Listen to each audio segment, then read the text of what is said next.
അക്കൂട്ടത്തിൽ ഒരു കാര്യം കൂടെ ഉള്ളു. ഇപ്പോൾ അജിതയുടെ മകൾ ലെസ്ബിയൻ ജീവിതം തുടങ്ങിയെന്ന് പറയുമ്പോൾ അജിത മറ്റൊരു തരത്തിലായിരുന്നു സമൂഹത്തെ കണ്ടിരുന്നത്. അതൊരു വേറൊരു തരത്തിലുള്ള പ്രവർത്തനമായിരുന്നു എന്ന് ചിലപ്പോൾ അതുവരെ അംഗീകരിക്കാത്തവരായിരിക്കും ആ പ്രവർത്തനത്തെയൊക്കെ ശ്ലാഘിച്ചു പറയുകയും ഇപ്പുറത്ത് ഒരു ദ്വന്ദ്വം പോലെ ലെസ്ബിയൻ ജീവിതം എന്ന് പറയുന്നത് ഒരു മോശം കാര്യമാണെന്നും അജിതയുടെ മകൾ ലെസ്ബിയൻ ജീവിതം നയിക്കുന്നത് കണ്ടോ എന്ന് ചോദിച്ചിട്ട് വീഡിയോസ് വരുന്നത് ഈ ലെസ്ബിയൻ ജീവിതത്തെ ശരിക്കും മനസ്സിലാക്കാത്തത് കൊണ്ടാണോ, ഇല്ലെങ്കിൽ ഇപ്പുറത്തെ പ്രവർത്തനങ്ങളെ ശരിക്കും മനസ്സിലാക്കാത്തത് കൊണ്ടാണോ എന്ന് എനിക്കറിഞ്ഞൂടാ. രണ്ട് ദ്വന്ദ്വം ഉണ്ടാക്കുക, എന്നിട്ട് ഒന്നിനെ ശരിയെന്നും ഒന്നിനെ തെറ്റെന്നും പറയാൻ വേണ്ടിയിട്ടാണ് ഇപ്പോൾ അജിത എന്ന് പറയുന്ന ബിംബത്തെ ഉപയോഗിച്ചിട്ട് ഗാർഗി ഇങ്ങനെ ജീവിക്കുന്നു, ലെസ്ബിയൻ ജീവിതം തെറ്റാണോ, ഇല്ലെങ്കിൽ ഈ സെക്ഷുവാലിറ്റിയെ സംബന്ധിച്ചിട്ടുള്ള നമ്മുടെ ആൾക്കാരുടെ ഒരു ബോധമുണ്ട്. ശരിക്കും ബോധവൽക്കരണ പ്രവർത്തനങ്ങൾ നടക്കുമ്പോഴും സെക്ഷുവാലിറ്റി ശരിക്കും അഡ്രസ്സ് ചെയ്യുന്ന ബോധവൽക്കരണ പ്രവർത്തനങ്ങൾ തുടങ്ങേണ്ട ഇടം സ്കൂൾ മുതലാണ്. നമ്മൾ പാഠ്യപദ്ധതിയിൽ ഉൾപ്പെടുത്തി വരുന്നതേ ഉള്ളൂ.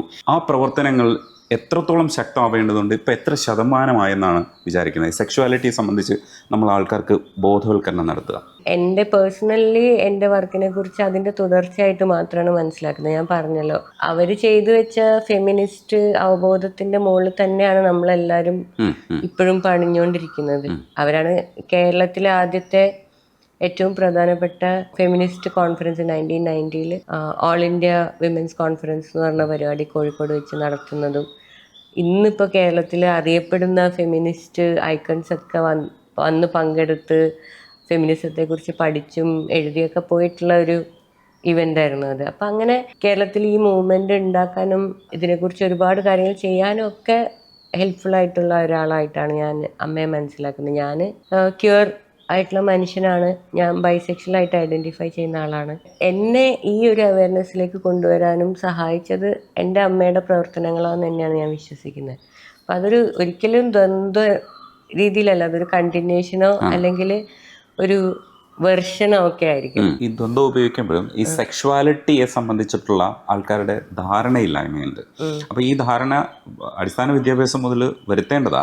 പക്ഷേ ഇപ്പം എത്ര ശതമാനം ആയി നമ്മുടെ ബോധവൽക്കരണ പ്രവർത്തനങ്ങൾ, ഇനി എത്ര ശതമാനം ബാക്കിയുണ്ട് എന്നാണ് നമ്മളൊരു വേഗ ഐഡിയ ആണ്. ഇതൊന്നും ഇങ്ങനെ ശതമാനം കണക്കി പറയാൻ പറ്റില്ല. ഇപ്പം പേട്രിയാർക്കി എന്ന് പറയുന്നത്, അല്ലെങ്കിൽ പിതൃമേധാവിത്വം അല്ലെങ്കിൽ തന്തവാഴ്ച എന്ന് പറയുന്ന ഒരു അധികാരഘടന ഇവിടെ ഉണ്ടെന്നാണ് ഞങ്ങൾ മനസ്സിലാക്കുന്നത്.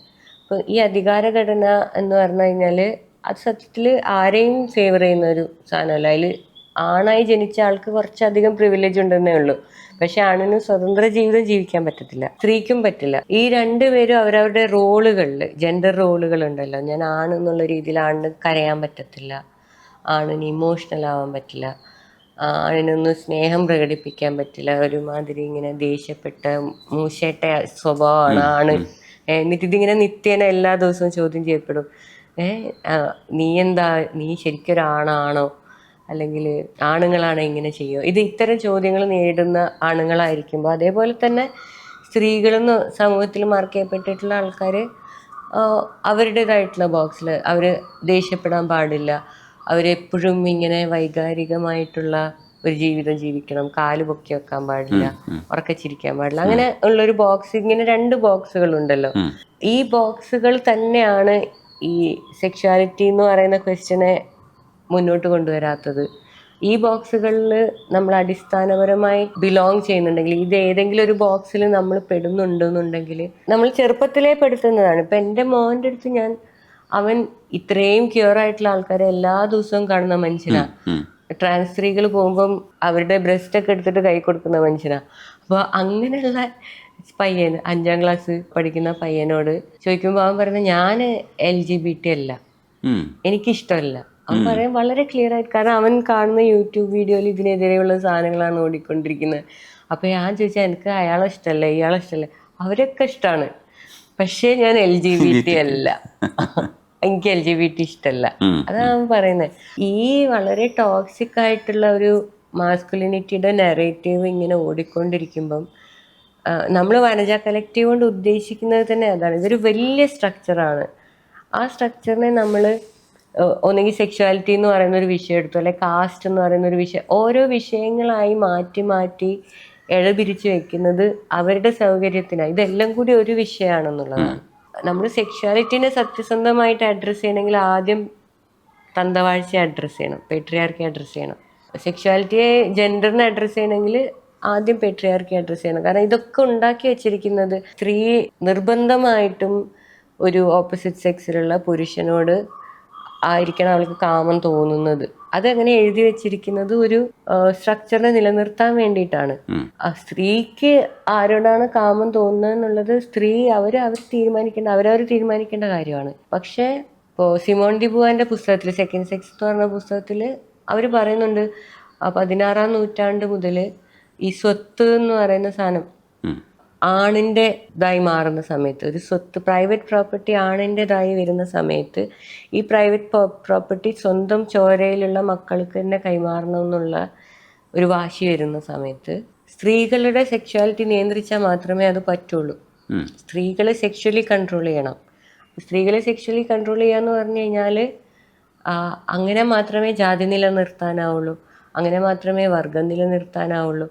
അപ്പം ഈ sexual control of a women's body എന്ന് പറയുന്നത് ഇതിൻ്റെ കോറാണ് പേട്രിയാർക്കിൻ്റെ. അതെന്താ, അത് തിരിച്ചറിയുക, അത് മനസ്സിലാക്കുക. അപ്പോൾ അതിൻ്റെ ഒരുപാട് ഇംപ്ലിക്കേഷൻസ് ഉണ്ടാവും. ഈ sexual control of the women's body എന്ന് പറഞ്ഞാൽ ചെറുതാവുമ്പോൾ മുതലേ പെൺകുട്ടികൾ പതിവ്രത എന്ന് പറഞ്ഞാൽ എന്തോ ഭയങ്കര സംഭവമാണെന്ന് പഠിക്കുന്നത്, കാമുകനാണ് ഏറ്റവും പ്രധാനപ്പെട്ട ആൾ എൻ്റെ ജീവിതത്തിൽ എന്ന് പഠിക്കുന്നത്, ഭർത്താവാണ്, ഇങ്ങനെയുള്ള അച്ഛനാണ്, അച്ഛനോട് ഒരിക്കലും മറുത്തു പറയാൻ പാടില്ല, അച്ഛൻ പറയുന്നതാണ് എൻ്റെ ശരി, ആ രീതിയിലൊക്കെ പഠിച്ചു വരുന്നതൊക്കെ ഈ ഒരു പെട്രിയാർക്കൽ സെക്ഷൽ കൺട്രോളിൻ്റെ ഭാഗമായിട്ട് വരുന്ന സാധനങ്ങളാണല്ലോ.